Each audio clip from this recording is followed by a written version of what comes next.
Hi everyone, this is Deepshikha from Nurturing Minds, and today we are going to start the first chapter of the book Footprints Without Feet of class 10th, that is A Triumph of Surgery by James Harriet. Before we start the explanation, I would like to tell you something about the author. Author हैं इस chapter के James Herriot. उनका birth हुआ था 3 अक्टूबर 1916 और उनकी death हुई थी 23 फरवरी 1995। उनका ओरिजिनल नेम जो था that was James Alfred white और उन्होंने अपना करियर बिगिन किया था, स्टार्ट किया था एज अ वेटेरिनेरियन इन 1940। वेटेरिनेरियन मीन्स एक ऐसे डॉक्टर जो एनिमल्स का ट्रीटमेंट करते हैं, आप शॉर्ट में इसे बोल सकते हैं wait. In 1969, he decided to turn his attention to writing about his life as a vet. तो उन्होंने अपनी लाइफ के बारे में लिखना स्टार्ट किया 1969 में और नेक्स्ट ईयर उनका semi autobiographical book all things great and small it was published and it became a success in both the UK and the US. दोनों ही कंट्रीज में वो बहुत ज्यादा सक्सेसफुल हुई उनकी book. He took the pen name James Herriot. उनका real name था that was James Alfred Wight, but जब उनकी बुक्स पब्लिश हो रही थी तो उन्होंने वहां पर एज अ राइटर अपना नेम लिखा जेम्स हैरियट। अब इसके पीछे रीजन क्या था? The reason was at that time Britain में वेटेरिनेरियन को अलाउड नहीं था, उनको परमिशन नहीं मिली हुई थी कि वो अपनी सर्विसेज को, कि वो डॉक्टर्स की तरह क्या काम कर रहे हैं एज अ वेट, उन सर्विसेज को एडवर्टाइज करने की उनको परमिशन नहीं थी। That's why he took a pen name and that was James Harriet. So let's start the chapter now. I was really worried about Tricky this time. I had pulled up my car when I saw him in the street with his mistress and I was shocked at his appearance. यहाँ पर I जो है वो James Harriet खुद है, वो writer भी हैं और वो नैरेटर भी हैं इस स्टोरी के। वो बात करते हैं ट्रिकी की। ट्रिकी इज अ डॉग और उसकी मिस्ट्रेस की जो उसकी मालकिन है। तो यहाँ पर वो ट्रिकी के बारे में बात कर रहे हैं कि वो ट्रिकी को देखकर इस बार बहुत ज्यादा परेशान हो जाते हैं। एंड पुल्ड अप में स्टॉप्ड, वो रास्ते से जा रहे हैं कहीं तो उन्होंने ट्रिकी को उसकी मिस्ट्रेस, उसकी मालकिन के साथ देखा और उन्होंने रास्ते में ही अपनी गाड़ी को रोका। And he saw him in the street with his mistress and he was shocked at his appearance. और वो ट्रिकी को देखकर बहुत ज्यादा शॉक्ड हो गए। He had become hugely fat like a blotted sausage with a leg at each corner. क्योंकि tricky जो था वो बहुत ज्यादा फैट हो गया था, बहुत ज्यादा हैवी हो गया था, like a blotted sausage. Blotted means swollen, जो कोई चीज सूज गई है या फिर फूल गई है, and sausage is a mixture of finely chopped and cooked meat. Meat का ही मिक्सचर है और जब वो चीज खराब हो जाती है, कोई भी खाने की चीज, तो वो क्या हो जाती है? ब्लॉटेड हो जाती है, सूज जाती है या फिर फूल जाती है। तो उसकी बॉडी की शेप भी वैसी ही हो गई थी with a leg at each corner, जो सिर्फ छोटी छोटी उसकी लेग्स दिखाई दे रही थी चारों कॉर्नर पे। His eyes bloodshot and rheumy stared straight ahead and his tongue lolled from his jaws. Really. Bloodshot means full of red lines. उसकी आईज जो थी वो बहुत ज्यादा रेड हुई पड़ी थी।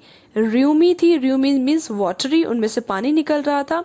स्टेयर स्ट्रेट, और वो बिल्कुल स्ट्रेट स्टेयर कर रहा था, देख रहा था। और उसकी जो टंग थी, जो उसकी जीभ थी, it लॉल्ड out. लॉल्ड means hung from the mouth, वो मुंह से बिल्कुल बाहर निकली हुई थी, जॉज से बाहर निकली हुई थी। तो उसकी कंडीशन जेम्स हैरियट ने जब उसे देखा तो he was looking very much strange at that time.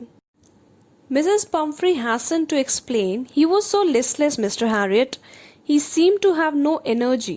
I thought he must be suffering from malnutrition. So I have been giving him some little extras between meals to build him up, some malt and cod liver oil and a ball of Horlicks at night to make him sleep. Nothing much." Mister Harriet tricky की condition को देखकर बहुत ज्यादा shocked थे, इसलिए Mrs Pomfrey Hesson means quickened, उन्होंने quickly explain किया he was so listless. Listless means lacking energy. अब मिसेस पम्फ्री को लगता है कि डॉग जो है ट्रिकी, उसमें एनर्जी नहीं है। Maybe he was suffering from malnutrition. Malnutrition is lack of good diet and food. जब हम अच्छा खाना नहीं खाते तो हमारी बॉडी में न्यूट्रिशन की कमी हो जाती है। तो उन्हें ऐसा फील हुआ that tricky is suffering from mall nutrition, that's why वो उससे और ज़्यादा एक्स्ट्रा खाना देने लगी मील्स के बीच में। मील्स यहाँ पर हो जाएंगे ब्रेकफास्ट, लंच एंड डिनर, उनके बीच में भी और एक्स्ट्रा खाना देने लगी। Some malt that is barley, Hindi में हम इसे बोलते हैं जौ, और ये एक तरीके का अनाज है, cod liver oil, fish oil and a ball of Horlicks at night, और रात को उसे हॉर्लिक्स देती थी ताकि वो अच्छे से सोच सके, एंड नथिंग मच। और उन्हें लगा कि वो अभी भी लिमिटेड खाना ही दे रही हैं ट्रिकी को, that's why she is saying nothing much. And did you cut down on the sweet things as I told you. अब यहाँ पर मिस्टर हैरियट मिसेस पम्फ्री से क्वेश्चन कर रहे हैं कि क्या उन्होंने जो वो पहले मीठा खाना देती थी ट्रिकी को, क्या उन्होंने वो मीठा जो उसे देना है वो कम किया है या नहीं। Oh, I did for a bit but he seemed to be so weak, I had to relent. अब वो क्या आंसर करती है कि मैंने कुछ दिनों तक तो कम किया था मीठा खाना देना, मैं उसे मीठा नहीं देती थी, स्वीट डिश नहीं देती थी, but he seemed to be so weak, but मुझे ट्रिकी की कंडीशन बहुत ही वीक लगने लगी, that's why I had to relent, और मुझे अपना हार्ट सॉफ्ट करके, बहुत ही सॉफ्ट बन के उसके टूवर्ड्स उसे फिर से मीठा देना पड़ा। He does love cream cakes and chocolates, so I can't bear to refuse him, क्योंकि उसे क्रीम केक्स और चॉकलेट्स बहुत पसंद है, दैट्स वाई मैं उसे रिफ्यूज नहीं कर सकती। I look down again at the little dog, that was the trouble. Tricky's only fault was greed. He had never been known to refuse food. He would tackle a meal at any hour of the day or night.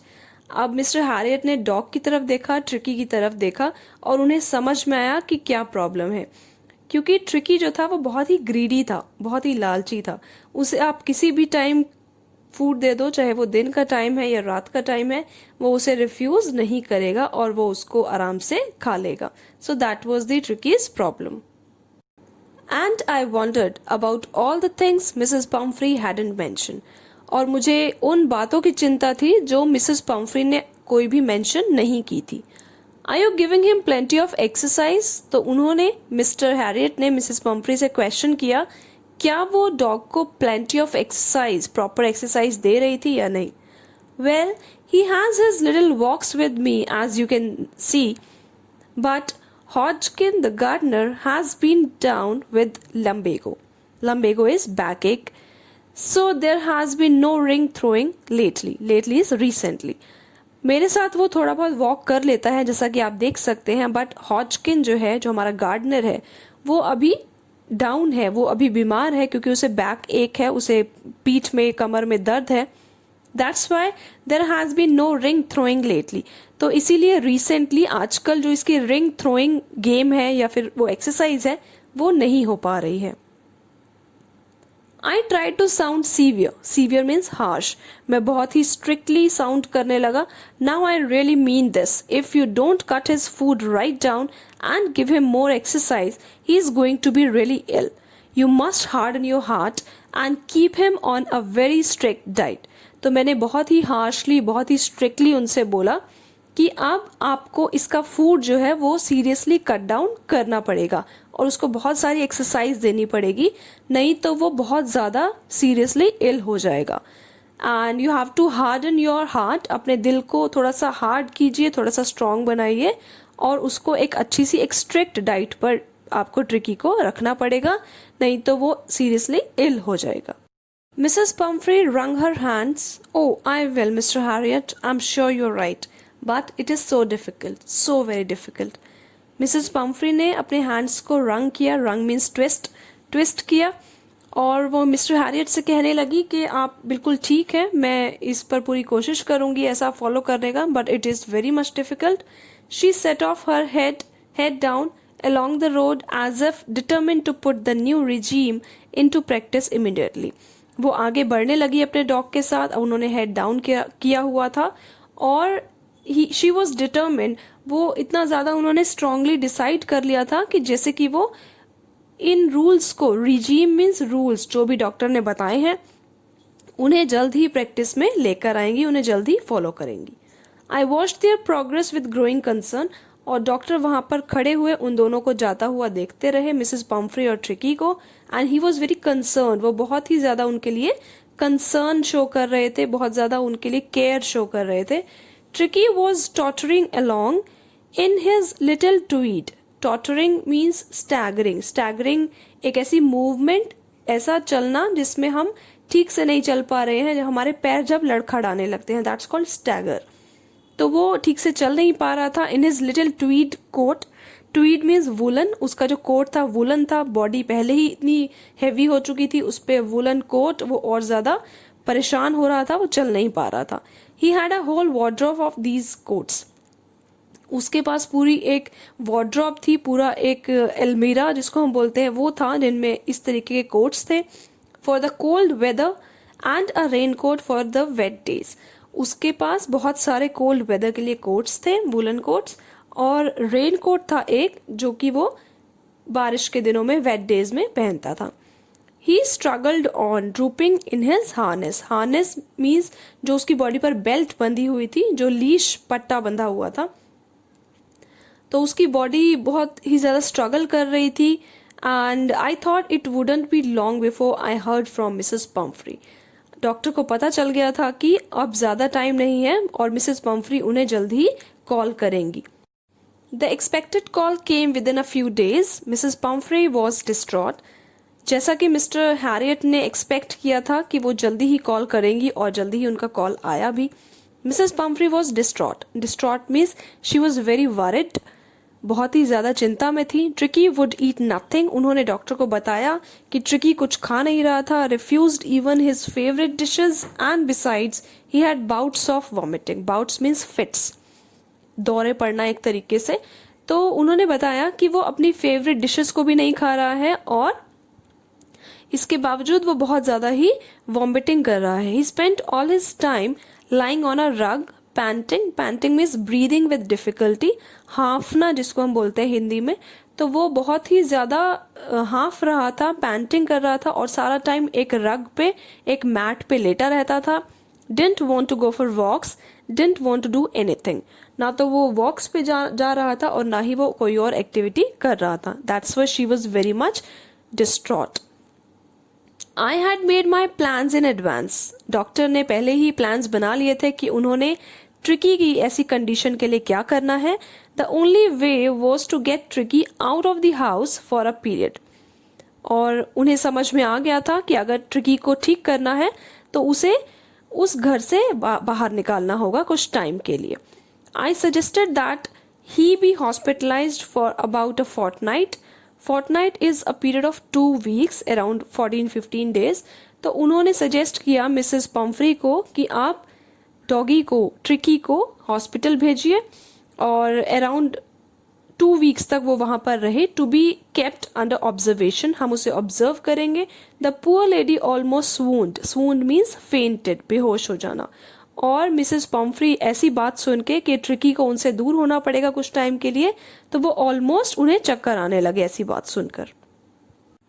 She was sure he would pine and die if he did not see her every day. उन्हें पता था कि tricky अगर उन्हें नहीं देखेगा daily तो वो पाइन मीन्स मौन, बहुत ही ज्यादा दुखी होगा, रोएगा और शायद मर ना जाए। But I took a firm line, but मैंने एक फर्म डिसीजन लिया कि ट्रिकी बहुत ज्यादा बीमार है, and this was the only way to save him. In fact I thought it best to take him without delay. और मैंने सोचा कि ये बेस्ट तरीका है कि मैं बिना डिले किए, बिना देरी किए उसे अपने हॉस्पिटल में लेकर आऊं। And followed by Mrs Pumphrey's wailings. Wailings means crying.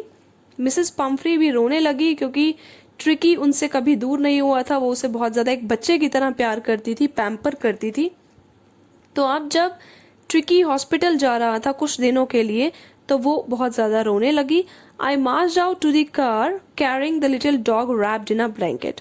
और मिस्टर हैरियट, जेम्स हैरियट जो थे, वो डॉग को एक ब्लैंकेट में रैप करके अपनी गाड़ी की तरफ चलने लगे। The entire staff was roused and maids rushed in and out bringing his day bed, his night bed, favorite cushions, toys and rubber rings, breakfast ball, lunch ball, supper ball। अब जो पूरा का पूरा स्टाफ था घर का, जो भी घर पे हेल्प करने के लिए लोग लगे हुए थे, वो उठे और अंदर और बाहर भागने लगे। उसका बेड लेकर आए, डे बेड, नाइट बेड, उसके favourite cushions, toys, breakfast bowl, lunch bowl, supper bowl, तो वो सारे का सारा उसका मटेरियल लेकर आए और गाड़ी में रखने लगे। Realizing that my car would never hold all the stuff, I started to drive away. मुझे रियलाइज हुआ कि इतना सारा सामान ट्रिकी का मेरी गाड़ी में नहीं आ पाएगा, तो इसलिए मैंने ड्राइव करना स्टार्ट कर दिया। As I moved off, Mrs. Pumphrey, with a despairing cry, threw an armful of the little coats through the window. Despairing means full of disappointment. Mrs Pomfrey बहुत ज़्यादा डिसअपॉइंटेड थी, बहुत ज़्यादा दुखी थी, तो वो रोते हुए उन्होंने armful means the amount N arm can hold, एक हाथ में जितना सामान आ सकता है, जितने कोट्स उनके हाथ में आ सकते थे, उन्होंने थ्रू दी विंडो वो गाड़ी के अंदर फेंके। I looked in the mirror before I turn the corner of the drive, everybody was in tears. तो जैसे ही मैं आगे बढ़ा और मैं टर्न करने वाला था लेफ्ट और राइट, तो मैंने पीछे की तरफ देखा मिरर में से, everybody was in tears. Mrs Pomfrey और उनके जो भी मेड्स थे, जो भी घर में काम करने वाला स्टाफ था, वो सभी रो रहे थे। Out on the road I glens down at the pathetic little animal gasping on the seat bye my side. मेरी सीट के साइड में दूसरी सीट पर मैंने ट्रिकी को बिठा रखा था, तो मैंने उस पर ग्लेंस किया। ग्लेंस मीन्स उस पर उसको देखा। At the pathetic means pitiable, क्योंकि उस पर मुझे बहुत दया आ रही थी। And he was gasping means painting, वो अभी भी हाँफ रहा था, जोर जोर से सांस ले रहा था। I patted the head and Tricki made a brave effort to wag his tail. मैंने उसके हेड को पैट किया, प्यार से सहलाया, और ट्रिकी ने बहुत ज्यादा एफर्ट्स के साथ अपनी टेल को हिलाया, वैग किया। Poor old lad means boy, poor old boy. I think you haven't a kick in you, but I think I know a cure for you. Kick is movement, energy. मुझे लगता है कि तुम्हारे अंदर बिल्कुल भी किक नहीं है, कोई मूवमेंट, कोई एनर्जी नहीं है, but I know a cure for you, but मुझे तुम्हारा इलाज पता है कि मुझे तुम्हारे लिए क्या ट्रीटमेंट करना है। This was all for today. We'll continue the chapter in next part. If you like the video, do hit the like button, share it with your friends, and subscribe to my channel. Don't forget to hit the bell icon for more updates. Till then, take care. Bye bye.